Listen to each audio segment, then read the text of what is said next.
Has it ever happened to you that you walk into your favorite supermarket to buy some lunch for, let's say, $5, but you get a receipt for 600 Zimbabwean dollars? This implies the exchange rate is at 120 per US dollar. That's illegal.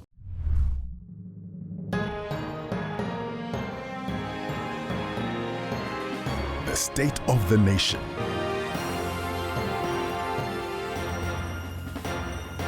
Let me explain. At the official rate of about 85 Zimbabwean dollars for every US dollar, that chicken and chips that should have cost you 423 Zimbabwean dollars just cost you about 35 US cents more. SI 127 is the latest economic debate in town. But is this really new? Not really. How does it affect you and me? I'm going to take this back a little bit. In 2020, SI 185 was introduced, which allowed us to use the US dollar locally and interchangeably with the Zimbabwean dollar. But there was a catch. It said that any person who provides goods or services in Zimbabwe shall display, quote, or offer the price for such goods or services in both Zimbabwean dollar and foreign currency at the ruling exchange rate. So as you can see, it was already illegal to use a different exchange rate. Nothing new. What's new is that we now have specific fines. Here are 5 key things that the SI 127 regulation does. Firstly, if company A gets money from the Forex auction, they must state what the money is to be used for. For example, if you're importing crude oil, you must import crude oil.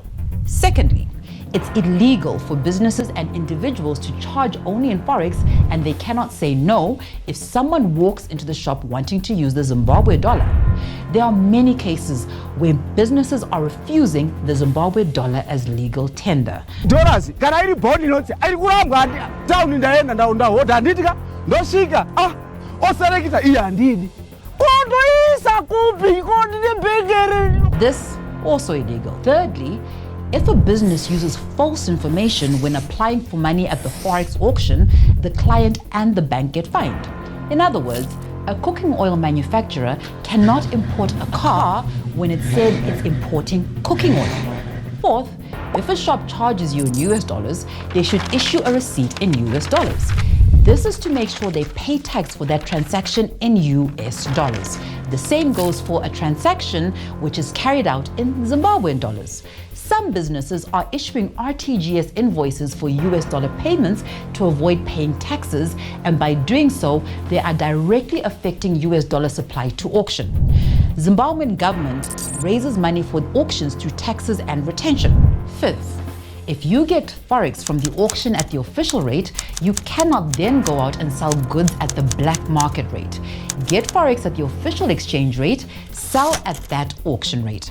Some businesses are making huge profit margins because they get money at the official rate and sell at a much higher rate, creating arbitrage and feeding the black market. But what are businesses saying about all this? To start off, we don't get enough Forex, which in turn makes us go to the black market to get additional Forex requirements. Costs at the parallel market rate are high, which is essentially the criminal market. So if we sell at 85, we are making a loss. To avoid losses, we have to raise our prices in US dollars. Currently, remittances of successful auction bids are taking too long, from 3 to 4 weeks or even longer to reflect, and that is not good for business. Lastly, not everyone, especially some small businesses, have access to the auction market. We've had a good thing going. Regulations are meant to sustain stability. The country has made progress on the exchange rate front. While the black market rate is higher, it has been relatively stable. Check out the financial results coming out from the big companies. Most of them have posted record growth and have praised the auction system. In the banks, Nostro deposits have increased from $200 million in January 2020 to $1.3 billion in just the past 15 months. Fiscal deficit has been eliminated and the country has had a budget surplus over the past 2 years. This is good progress. The government says this move to shut the door on businesses abusing the Forex system was necessary. There must be a level playing field for everyone. Consumers must be protected from businesses that are manipulating the prices, using the different exchange rates, and gives them power to report offending businesses by demanding fair treatment. Regulators have always had to make hard decisions, even unpopular ones. Who can forget our reaction last year when the limits were imposed on mobile money? Nobody liked it, but it worked. That said, authorities must always make sure that there's as little collateral damage as possible. By the same token, we also need to address genuine concerns raised by business. We still have to ensure that the auction system runs smoothly by cutting down on delays and bureaucracy in remitting successful auction bids, enforcing regulations meant to punish those who are abusing the system, widening the auction pool to give access to everyone so that no one is left behind. So what needs to be done? Consultation is key. Everyone wants stability. Businesses, government wants it, individuals, we all do. This is why it's important for all sides to push forward together when tough decisions have to be made. There is so much business unusual in Zimbabwe.